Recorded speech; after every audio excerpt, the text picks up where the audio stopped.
Hello guys, welcome to learning economics classes. आज हम start करने वाले हैं अपने next lecture introductory micro economics का, जो हमने कंप्लीट कोर्स स्टार्ट किया उसका सेकंड लेक्चर। अभी हमने जो लास्ट क्लास में कर चुके थे वो हमने इंट्रोडक्शन स्टार्ट किया था यूनिट 1, ठीक है। उसके 10 प्रिंसिपल ऑफ इकोनॉमिक्स हमने स्टार्ट किए थे। 10 प्रिंसिपल ऑफ इकोनॉमिक्स में हम 3 प्रिंसिपल्स पढ़ चुके थे। फर्स्ट प्रिंसिपल था पीपल पेज ट्रेड ऑफ्स, ठीक है। सेकंड था the cost of something is what you give up to the get it, and the third था rational people think at the margin.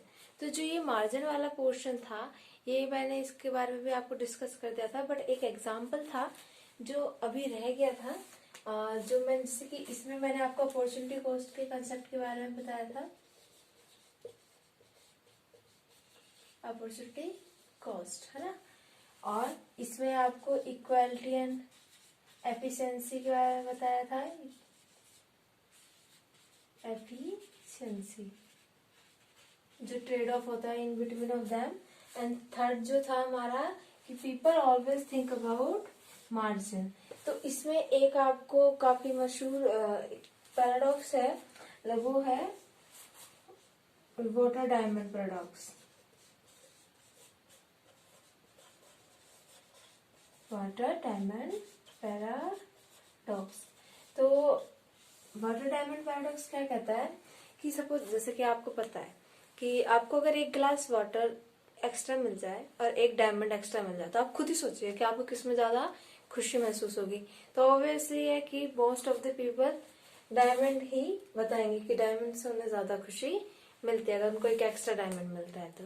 But हम सभी अच्छे से जानते हैं कि जो वाटर है वही हमारी लाइफ के लिए जरूरी है, वही हमारी लाइफ के लिए सबसे मोस्ट इम्पोर्टेंट है। हम बिना डायमंड के तो सरवाइव कर सकते हैं, बट विदाउट वाटर सरवाइव नहीं कर सकते। डिस्पाइट दैट कि वाटर, जानते हुए कि वाटर हमारे लिए एसेंशियल है, we cannot survive it without it, but हम फिर भी डायमंड से एक एक्स्ट्रा डायमंड मिलने से ज्यादा खुश होते हैं।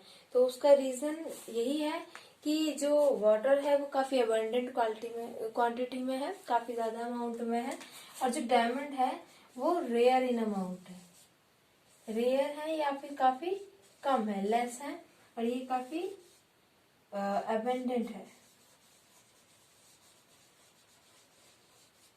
ठीक है। तो दैट इज द रीजन कि हमें जो डायमंड होता है वो एक्स्ट्रा ज्यादा वो खुशी देता है या सेटिस्फेक्शन देता है compare to the water.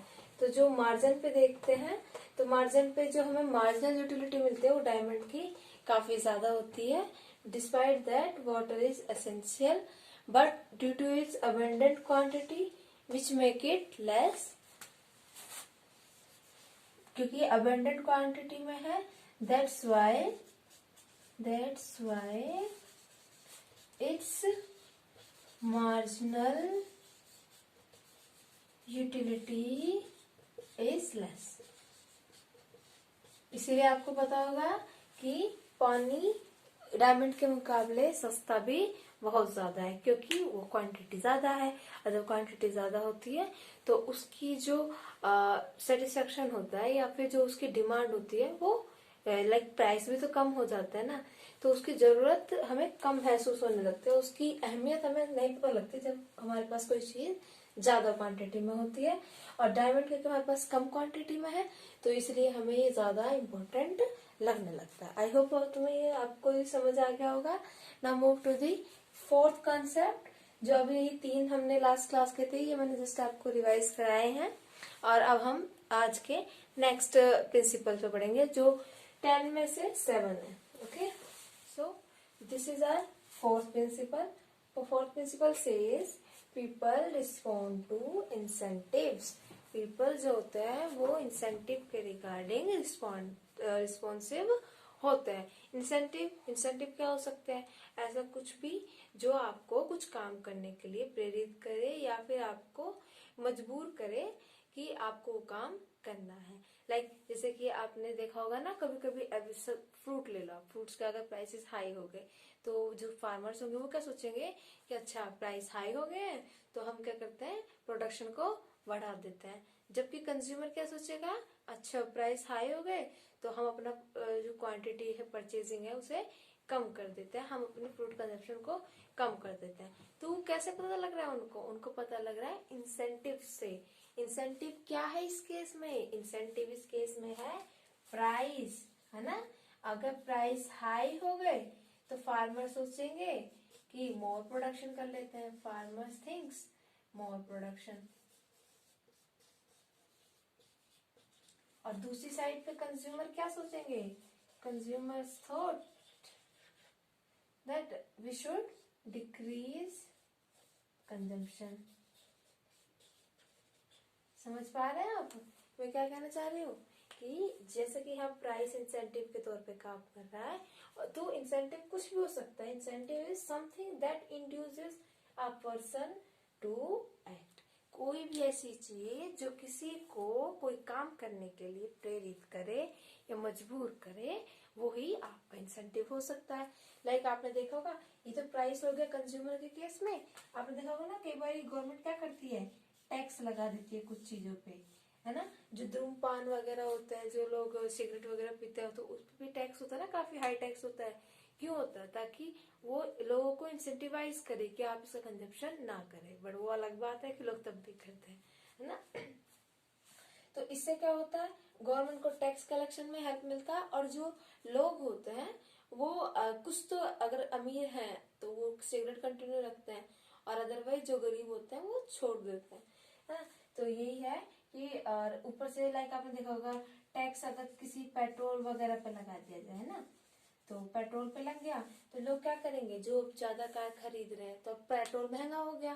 Petrol महंगा हो जाएगा तो जो लोग ज्यादा कार चला रहे थे, थोड़ी थोड़ी दूर के लिए भी कार का यूज कर रहे थे, गाड़ी का यूज कर रहे थे, तो वो क्या करेंगे, अब वो उसका कंजप्शन कम करेंगे, कार कम चलाएंगे, ताकि जो पेट्रोल का प्राइस राइज हुआ है वो उन्हें ज्यादा सफर ना करना पड़े। तो ये सब चीजें क्या है, ये कहीं ना कहीं आपके इंसेंटिव्स हैं।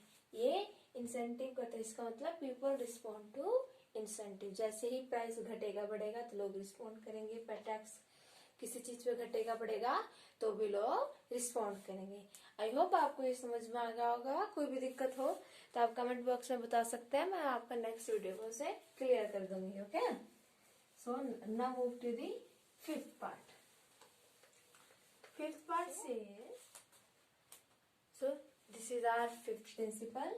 Fifth principle says, trade can make everyone better off. Trade हर किसी का बेटर ऑफ करता है। ट्रेड क्या होता है? ट्रेड होता है कि आदान प्रदान, आप कहते हैं ना हिंदी में, किसी से कुछ चीज लेना और कुछ चीज दे देना, तो ये क्या होता है, ट्रेड। ठीक है, तो ट्रेड हर एक का बेनिफिट करता है। चलो आपको एक सिंपल समझाती हूँ। अगर आप क्या करते हैं, अभी आप घर में जॉब करते होंगे, अभी तो फिलहाल पढ़ते ही हैं, तो पेरेंट्स जॉब करते होंगे, तो पेरेंट्स जॉब करते हैं तो वो क्या करते हैं, एक लेबर देते हैं अपना, उसके बदले उन्हें क्या मिलता है, सैलरी मिलती है। और सैलरी के बदले फिर वो हर एक चीज आपकी जरूरत का, अपनी जरूरत का सामान खरीद पाते होंगे। तो इसमें क्या हो गया, आपके पेरेंट्स के पास अपना लेबर था, लेबरिंग पावर थी, वो उन्होंने कंट्रीब्यूट की, तो उसके बदले उन्हें सैलरी मिली, और जिससे बाकी सामान आ पाया। बट अगर सपोज ट्रेड ना ही होता, तो यानी कि आपके पेरेंट्स कहीं लेबरिंग के लिए ना जाते, फिर उन्हें क्या करता है, जितने भी चीजें उन्हें जरूरत की होती हैं, लाइक कपड़े, खाना, इन सबको क्या करना पड़ता, खुद ही प्रोड्यूस करना पड़ता था। तो क्या वो इतने इफेक्टिव हो पाते, क्या वो इतना कमा पाते कि आपको भी एक अच्छा लिविंग स्टैंडर्ड देते? तो नहीं, है ना, क्योंकि हर एक आदमी हर एक चीज में अच्छा नहीं हो सकता। इसीलिए जो ट्रेड होता है, ट्रेड में हर एक का भला होता है। ट्रेड लाइक पहली बात तो यही कि सपोज अगर ट्रेड होगा, तो अभी आप अमेरिका, जापान से देख रहे हैं ना, अपने अपने मोबाइल भी हमारे ज्यादा चाइना से होते हैं। क्यों चाइना से होते हैं? बिकॉज वो सस्ते भी होते हैं, प्लस उनकी क्वालिटीज भी अच्छी होती हैं, तो इसीलिए चाइना से ले लेते हैं। और बाकी आप आईफोन यूज करते होंगे या अदर मोबाइल फोन यूज करते हैं, तो उससे क्या होता है, लोग कब खरीद पाते हैं, क्योंकि हम बाहर से तो मंगा रहे हैं, हमारी इंडियन कंपनी तो ये है नहीं। इससे क्या होता है कि आपको एक बेटर प्रोडक्ट मिल पाता है ना। अगर इंडियन मार्केट का ही लेना पड़ता तो फिर आपको दिक्कत आती है, आपको क्या तो हाई प्राइस देना पड़ता है या इतनी अच्छी क्वालिटी ना मिलती। तो बेटर प्रोडक्ट मिलता है, एक तो बेटर, प्लस दूसरा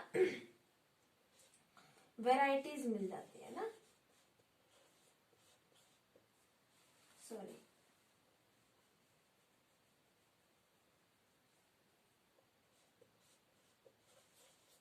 वैरायटीज मिल जाती है।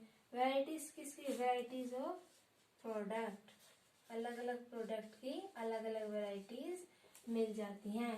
यही हमारा 6th प्रिंसिपल कहता है कि अगर हम अपना कुछ भी प्रोडक्ट किसी को दें और किसी और से दूसरा प्रोडक्ट ले तो उससे दोनों का भला होता है। तो trade can make everyone better of. तो जब आप इकोनॉमिक्स में आगे पढ़ेंगे तो आपको पता चलेगा कि हम लोग एक्सपोर्ट करते हैं, इंपोर्ट करते हैं।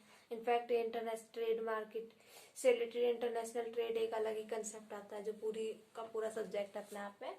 तो उसमें आप समझ जाइए कि ट्रेड जो होता है सबके लिए भले के लिए होता है। Now move to the 6th part. I am erasing this. So here is our 6th principle. 6th principle says market are usually a good way to organize economic activity. तो इकोनॉमिक एक्टिविटीज क्या होती है? Consumption, production, distribution, ये सब क्या हमारी economic activity है। तो वो क्या कहना चाहते हैं कि market is a good, usually a good way to organize economic activity. अब इकोनॉमिक एक्टिविटी जब आप इसके बारे में डिस्कस करेंगे तो आप देख पाएंगे कि कोई इंसान क्या खरीदना चाहता है और क्या बेचना चाहता है। ये डिपेंड करता है ना कि उसके पास क्या अवेलेबल रिसोर्सेज हैं। और अगर गवर्नमेंट सब चीज को ऑर्गेनाइज करने लगे तो इससे क्या होगा? गवर्नमेंट पे भी बर्डन पड़ेगा और गवर्नमेंट नहीं जानती ना किसके पास कितने रिसोर्सेज हैं। तो इसीलिए हमारे जो मार्केट होती है जहाँ अपनी मर्जी से अपने प्रोडक्ट को आप सेल भी कर सकते हैं और अपनी रिक्वायरमेंट के हिसाब से अपने लिए एक नया प्रोडक्ट ले भी सकते हैं। तो markets are usually a good way to organize economic activities. तो इकोनॉमिक एक्टिविटीज, इससे पहले आप ये जान लीजिए मार्केट इकोनॉमी क्या होता है। मार्केट इकोनॉमी ये आप जब मैंक्यू पढ़ेंगे तो उसमें ये टर्म भी आता है। तो market economy an economy that allocates resources. Resources क्या हो सकते हैं? आपकी सैलरी हो सकती है, आपका लैंड हो सकते हैं, आपके या फॉरेस्ट प्रोडक्ट हो सकते हैं, है ना। तो ये सब क्या है? आपके रिसोर्सेज हैं। Resources through the decentralize decision. Decentralize decision क्या कहना चाहते हैं कि इसमें गवर्नमेंट इंटरप्शन नहीं होगी, गवर्नमेंट इंटरफेयर नहीं करेगी, है ना। तो इसमें क्या है? Decentralize decision of many firms, बहुत सारी फर्म्स आएंगी। ऑब्वियस सी बात है मार्केट में एक अकेली फर्म तो सबको सप्लाई नहीं कर सकती ना। तो many firms and household, सारे हाउस होल्ड भी जाएंगे as they are interact in the markets for goods and services. तो जिन भी फर्म्स के पास जो जो प्रोडक्ट है वो उसको सेल करने के लिए आएंगे और जिन भी कंज्यूमर्स को जो जो प्रोडक्ट चाहिए वो उनको परचेज करने के लिए आएंगे, एज सिंपल। तो वो कहाँ पे पॉसिबल हो पाएगा? मार्केट में। इसीलिए मार्केट एक अच्छा तरीका होता है हमारी इकोनॉमिक एक्टिविटी को कंप्लीट करने के लिए। तो आई होप आपको ये समझ में आया होगा कि why market is important. Because market में जो होता है वो ऑप्टिमम लेवल तक इंसान प्रोडक्शन कर सकता है या फिर एक इक्विलिब्रियम आ जाता है जो कि स्टेबल रहता है। बिकॉज उसमें डिमांड और सप्लाई आपस में क्रॉस लिंक करती है। बट जो मार्केट सेंट्रलाइज होता है, सेंट्रलाइज में क्या होता है? गवर्नमेंट अथॉरिटी होती है। तो गवर्नमेंट को तो अक्सर नहीं पता होता ना क्या चीज आपको जरूरत है क्या नहीं जरूरत है। तो अक्सर जो ये सेंट्रलाइज डिसीजन होता है ना, डिसेंट्रलाइज ही अच्छे होते हैं। बट अगर आपके सेंट्रलाइज डिसीजन हो, सेंट्रलाइज मतलब गवर्नमेंट का कंट्रोल हो, सेंट्रलाइज डिसीजन में क्या होगा? आपके मार्केट फेलियर होगा। मार्केट फेलियर क्या होता है? ऐसी सिचुएशन जब हमारी इकोनॉमी अपने ऑप्टिमम लेवल पे नहीं होती या फिर इक्विलिब्रियम लेवल पे नहीं होती, उस सिचुएशन को क्या कहते हैं? उसको कहते हैं मार्केट फेलियर। मार्केट फेलियर क्यों हुआ था? क्योंकि यहाँ पे सेंट्रलाइज डिसीजन अथॉरिटी थी, यानी कि गवर्नमेंट इंटरप्ट कर रही थी।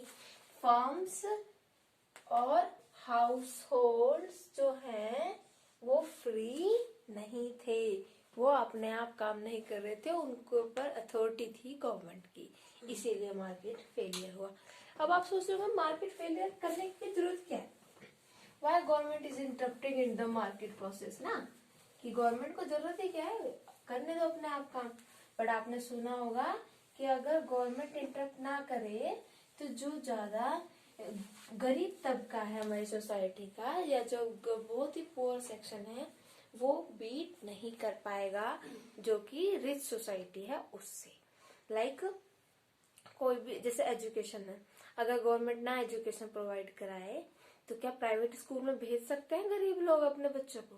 तो ऑब्वियसली नहीं भेज पाएंगे। तो उससे क्या होगा, जो गरीब है वो गरीब ही रह जाएगा, है ना।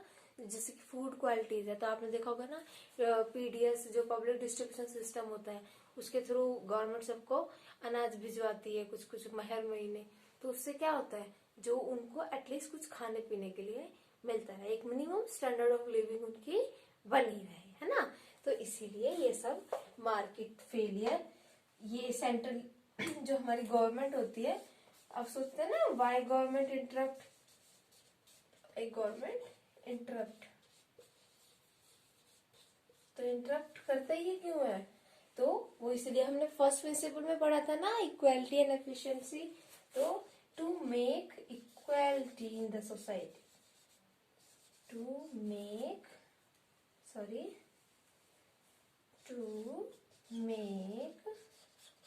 Equality in society. So why government interrupt? Government interrupt to make equality in the society. जो ज्यादा कमाते हैं उनसे टैक्स लेके जो कम गरीब पुअर सेक्शन है उस पर थोड़ा बहुत खर्चा किया जाता है ना। तो इसीलिए मार्केट फेलियर राइज होता है। क्यों? क्योंकि जो एफिशिएंट पोजीशन होती है हमारी, जब हमारी डिमांड और सप्लाई आपस में इंटरेक्ट करती हैं, तो ये वाली जो एफिशिएंट पोजीशन होती है, इससे गवर्नमेंट के इंटरप्शन के कारण वो आगे पीछे मूव कर जाती है। तो मार्केट हमने बताया था ना, अगर इक्वालिटी बढ़ाते हैं तो एफिशिएंसी डाउन हो जाती है। So that's why efficiency reduces. efficiency reduce हो जाएगी तो क्या होगा, मार्केट फेलियर। ओके, तो आई होप आपको ये अच्छे से समझ में आ गया होगा। Now move to the 7th principle. जब आप मैंक्यू पढ़ेंगे तो उसमें आप एकदम अच्छे से तुरंत के तुरंत समझ जाएंगे। अभी मैंने आपको बहुत अच्छे से समझा दिया है और मैं आपको उसके नोट्स भी टेलीग्राम पे प्रोवाइड करा दूंगी, आप वहां से इसे डाउनलोड कर लीजिएगा। Okay, so now here it is 7th principle. 7th principle says government can sometimes improve market outcome, यानी कि गवर्नमेंट कई बार जो मार्केट आउटकम होता है उसे बढ़ाती भी है। लाइक जैसे कि आपने अभी मैंने बताया ना आपको एफिशिएंसी और इक्वालिटी का कंसेप्ट। तो अगर इक्वालिटी ना हो, सो आप खुद ही सोचिए, ये 10 लोग हैं मान लीजिए, है ना, 10 people, 5 are poor और 5 are rich। ये इतने पुअर है कि ये अपने मिनिमम जो एसेंशियल हमारी नीड्स होती है उनको भी फुलफिल नहीं कर पा रहे, और ये काफी रिच है। और यहाँ पे कोई फर्म है, ठीक है, फर्म में जो है वो क्या करती है, 10 यूनिट्स पेयर ऑफ शूज बनाती है, 10 यूनिट्स ऑफ शूज पेयर। अब आप मुझे खुद बताइए, क्या ये फर्म ए कभी 10 यूनिट्स को सेल कर पाएगी? नहीं। क्यों? क्योंकि यहाँ पे रिच जिनके पास रिसोर्सेज है वो सिर्फ 5 ही मेंबर हैं, और जब ये 5 ही होंगे तो क्या ये कभी 10 यूनिट्स प्रोडक्शन करेगा? वो नहीं करेगा। वो क्या करेगा, उसकी मजबूरी है, वो करना तो 10 चाहता है बट करेगा सिर्फ 5 ही, क्योंकि यहाँ पे 5 ही लोगों के पास परचेसिंग पावर है ना। तो इसलिए अगर गवर्नमेंट इनसे कुछ पैसा लेके इनमें डिस्ट्रीब्यूट कर दे तो उससे क्या होगा कि इनकी भी परचेसिंग पावर बढ़ जाएगी और ये भी फिर शू परचेज कर पाएंगे।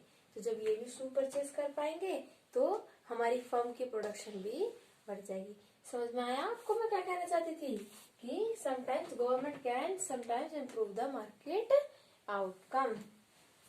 लाइक अगर आप खुद ही सोचो, आप एक फार्मर हो, है ना, और आपको डर है कि आप अगर क्रॉप सीजन आएगा तो आपकी क्रॉप जो होगी वो बिकेगी नहीं, या फिर वो सड़ जाएगी या चोरी हो जाएगी।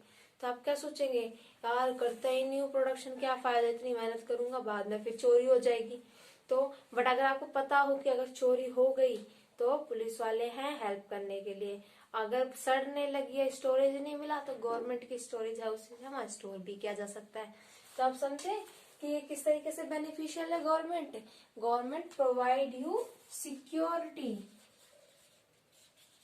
है ना, बाय लीगल मेथड्स। तो अब आपको आई थिंक आपको समझ में आ गया होगा कि गवर्नमेंट सिर्फ एफिशिएंसी को डाउन ही नहीं करती, कई बार वो प्रोडक्टिविटी को बढ़ाती भी है। ओके, आई होप इतना समझ में आ गया। Now move to the next concept. So now move to the 8th part. 8th principle says a country's standard of living depends on its ability to produce goods and services. कि किसी भी countries का living of standard किस पे depend करता है कि वो कितने गुड्स और सर्विसेज को प्रोड्यूस कर सकता है।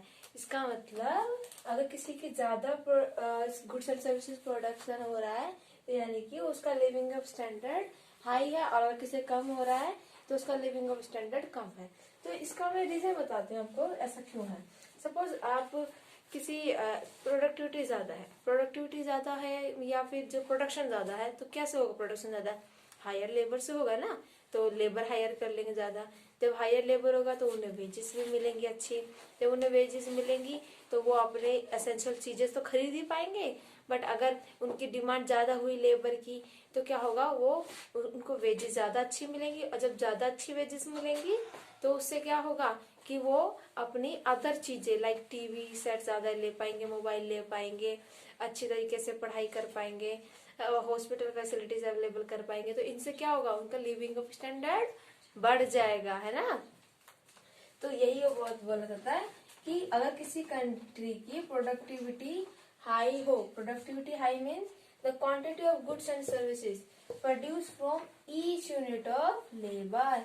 हर एक लेबर इनपुट से अगर ज्यादा प्रोडक्टिविटी मिलती है, ज्यादा प्रोडक्शन होता है, तो उनका स्टैंडर्ड ऑफ लिविंग भी बढ़ जाता है। इसको आप एक तरीके से देख सकते हैं। सपोज अगर एक लेबर है वो अच्छी तरीके से एजुकेटेड है, ठीक है, उसके पास स्किल्स हैं, तो स्किल्स हैं, और अगर वो एजुकेटेड भी है और अपनी स्किल्स भी हैं, तो वो क्या कर सकता है, टेक्नोलॉजी को अंडरस्टैंड कर सकता है, टेक्नोलॉजी यूज्ड, तो टेक्नोलॉजी को यूज कर सकता है बेहतर से। और जब टेक्नोलॉजी अच्छे से यूज कर पाएगा तो वो क्या होगा, वो compete कर पाएगा वर्ल्ड मार्केट से, और जब वर्ल्ड मार्केट से compete कर पाएगा तो क्या होगा, वो एक अच्छी वेजेस पाएगा, और अच्छी वेजेस से एक higher standard of living avail कर पाएगा।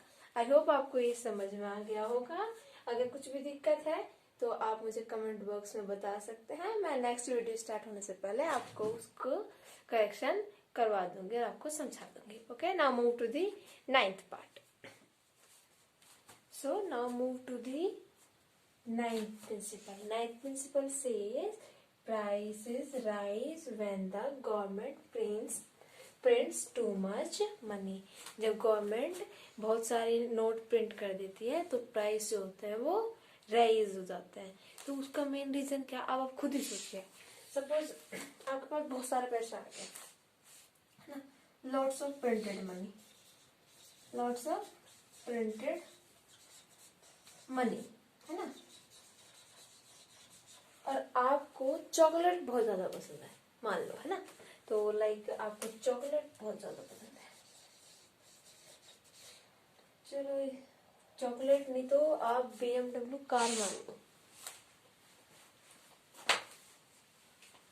ये लाइक आपको कार बहुत पसंद है, बट कार की प्रोडक्शन जो है वो 1 यूनिट पर ईयर हो रही है, इनकी साल में बहुत बड़ा ब्रांड है कोई, वो एक ही कार निकालता है अपनी, तो इससे क्या होगा, आपके पास बहुत सारे पैसे हो गए।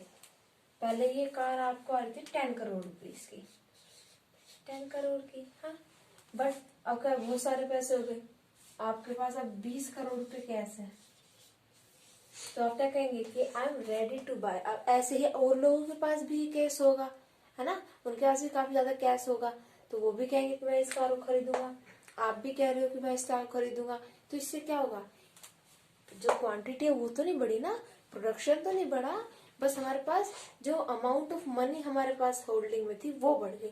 तो इससे क्या होंगे, लोग कहेंगे लो मैं 10 करोड़ है ना, मैं 12 करोड़ दूंगा, कोई कहेगा मैं 15 करोड़ दूंगा, कोई कहेगा मैं 18 करोड़ दूंगा, कोई कहेगा आप कहोगे मैं तो 20 करोड़ दे दूंगा, पर ये कार मुझे ही दो। तो इससे क्या होगा, इससे सिर्फ और सिर्फ उस चीज का प्राइस बढ़ेगा, उसकी प्रोडक्शन नहीं बढ़ेगी, है ना। तो इससे क्या होगा, आपकी ओवरऑल, ये तो अभी मैंने आपको कार का एग्जांपल देके बताया, बट रियल लाइफ में तो कितनी सारी चीजें होती है ना। तो इसी तरीके से जब हम हर चीज का दाम बढ़ने लगता है, बिकॉज हमारे पास पैसा बहुत ज्यादा है, जो सप्लाई है वो लिमिटेड ही है, तो हम क्या करेंगे, ज्यादा मनी देने की कोशिश करेंगे, जब ज्यादा मनी देने की कोशिश करेंगे तो क्या होगा, प्राइस राइज हो जाएगा। तो यही बात ये कह रहे हैं, price rise when the government prints too much of money. तो अगर गवर्नमेंट बहुत ज्यादा मनी प्रिंट कर देती है, तो जो रियल वैल्यू होती है, मतलब real value of money decline, decrease. तो इससे कहता है रियल वैल्यू, जो उसकी परचेजिंग पावर होती है ना, वही रियल वैल्यू होती है, और वही उसकी डिक्लाइन हो जाती है। यानी कि अब हमें हर एक रुपीस की चीज के लिए 2 रुपए या 3 रुपए देने पड़ रहे हैं। क्यों, क्योंकि जो रियल वैल्यू है मनी की वो डिक्लाइन हो गई है, और मार्केट में क्या आ गई है, इन्फ्लेशन, महंगाई। तो इन्फ्लेशन क्या होता है, an increase in the overall level of prices in the economy. Economy में हर एक चीज के प्राइस का बढ़ जाना ओवरऑल क्या कहलाता है, इन्फ्लेशन। तो ये आई होप आपको ये बात समझ में आ गई होगी। Now move to the last concept, that is our 10th concept. So now move to the 10th principle of the economics. So 10th principle says society faces a short run trade-off between inflation and unemployment. तो inflation तो मैंने अभी आपको बताया ना, an overall increase in prices, है ना। और अनएम्प्लॉयमेंट क्या होता है, जॉबलेसनेस, मतलब जब आपके पास जो ज्यादातर हमारी वर्किंग लेबर है उनको काम ना मिले जबकि वो काम करना चाहते हो, है ना, तो उसको क्या कहता है, अनएम्प्लॉयमेंट। तो ये प्रिंसिपल कहता है कि शॉर्ट रन में ही ट्रेड ऑफ और इन्फ्लेशन में बहस होती है, बट एक लॉन्ग रन में ये एक दूसरे को सपोर्ट नहीं करके अगेंस्ट जाते हैं। मैं आपको एक थोड़ा एग्जांपल के थ्रू बताती हूँ। लाइक अगर आपने शॉर्ट इकोनॉमिक्स कहते हैं कि अगर किसी चीज के प्राइस बढ़ते हैं, तो आपको पता है इन्फ्लेशन आ रही है, प्राइस बढ़ रहे हैं, तो प्रोड्यूसर क्या सोचता है, मैंने आपको पहले प्रिंसिपल में बताया था कि प्रोड्यूसर सोचता है, तो वो कहता है ना, peoples reacts to their incentive. तो अगर इंसेंटिव क्या है, प्राइस राइज हो गया, तो प्रोड्यूसर सोचेगा नहीं कि प्रोडक्शन बढ़ा दूं। तो अगर इन्फ्लेशन आएगी तो प्रोड्यूसर क्या करेगा, प्रोड्यूसर इंक्रीज प्रोडक्शन, वो प्रोडक्शन बढ़ाएगा। अब प्रोडक्शन बढ़ाएगा तो क्या खुद थोड़ी काम करेगा, तो क्या करेगा, वो मोर और मोर लेबर को हायर करेगा, है ना। तो यहाँ पे करेगा वो hire more and more labour, कि वो और अधिक से अधिक लेबर को हायर करने की कोशिश करेगा। और जब हायर लेबर करेगा तो इससे क्या होगा, जो लोगों के पास जॉब नहीं है, जो एम्प्लॉयड है, उन्हें एम्प्लॉयमेंट मिलेगा और वो फिर क्या हो जाएंगे, एम्प्लॉयड हो जाएंगे। तो हम क्या देख पा रहे हैं कि एज इन्फ्लेशन इंक्रीजेज, एक लॉन्ग रन में क्या होगा, अनएम्प्लॉयमेंट डिक्रीज कर जाएगा। है ना। तो सिर्फ शॉर्ट टर्म में ही ऐसा होता है कि इन्फ्लेशन बढ़ रही है तो अनएम्प्लॉयमेंट बढ़ेगा, but in a long run क्या देखने को मिलता है हमें, if the inflation rises then the unemployment decreases, they go into the opposite direction. समझ में आया आपको? आई होप ये 10 प्रिंसिपल आपको क्लियर होगा। ये प्रिंसिपल सिर्फ आपको इकोनॉमिक्स, माइक्रो इकोनॉमिक्स ही नहीं, आपको ओवरऑल इकोनॉमिक्स का बताते हैं कि किस तरीके से आपको मैक्रो इकोनॉमिक्स, ये मैक्रो इकोनॉमिक्स के पार्ट है, इन्फ्लेशन एंड अनएम्प्लॉयमेंट। तो ये आपको और सोसाइटी से लेके मार्केट फेलियर, हमारी वेलफेयर, जितने भी इकोनॉमिक्स की ब्रांचेस हैं ये सब उनसे डील करते हैं, ठीक है। तो आप जब आगे पढ़ेंगे इकोनॉमिक्स तो आपको पता लगेगा, अगर इन फ्यूचर आपने इकोनॉमिक्स ऑनर्स लिया हो या इकोनॉमिक्स में स्टडी करें तो आपको पता चलेगा ये सारी चीजें हर एक पार्ट इकोनॉमिक्स से रिलेट करते हैं। तो ये काफी इंपॉर्टेंट थे, मैंने इसलिए आपको काफी कम्प्लीटली समझाया। अगर इसमें कोई भी दिक्कत आई हो तो आप मुझे कमेंट बॉक्स में बता सकते हैं, मैं नेक्स्ट वीडियो में उन्हें क्लियरिफाई जरूर कर दूंगी। और अगर आपको मेरी वीडियो अच्छी लगी हो तो लाइक और सब्सक्राइब करें, अगर कुछ कमी लगी है तो मुझे कमेंट बॉक्स में जरूर बताएं और अपना सपोर्ट दें। और मैं इसके नोट्स टेलीग्राम पे शेयर कर दूंगी, टेलीग्राम का लिंक आपको डिस्क्रिप्शन बॉक्स में मिल जाएगा। और अगर सब्सक्राइब करें तो बेल आइकन को भी जरूर प्रेस कर दें। Thank you.